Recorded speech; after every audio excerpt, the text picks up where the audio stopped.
Inkluzívne ihrisko, zjednodušene povedané, je priestor na hranie pre všetkých.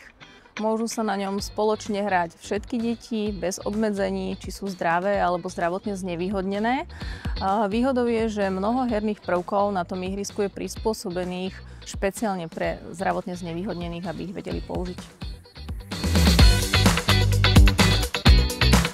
Je tu napríklad vyvýšené pieskovisko, ktoré je v blízkosti obyčajného pieskoviska. Samozrejme aj to vyvýšené pieskovisko môžu využiť zdravé aj zdravotne znevýhodnené deti. Dostanú sa k nemu napríklad aj s invalidným vozíkom. Je tu séria húpačiek, z nich dve vedia využiť aj deti, ktoré majú nejaký handicap. Tá jedna je volaná aj hniezdo.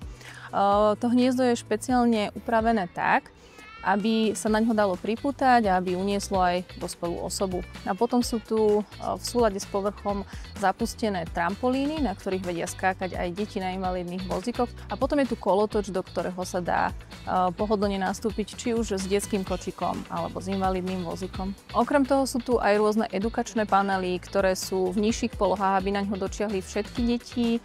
Veľmi ich majú radi hlavne deti s poruchami autistického spektra alebo slabozraky. Radi by sme otvorili takýto inkluzívny priestor v každom krajskom meste na Slovensku postupne v horizonte niekoľkých rokov. Už teraz je rozpracovaný projekt v Žiline, ten by sme chceli dokončiť do konca roka a budúci rok by sme chceli vybudovať aj inkluzívne ihrisko v Banskej Bystrici.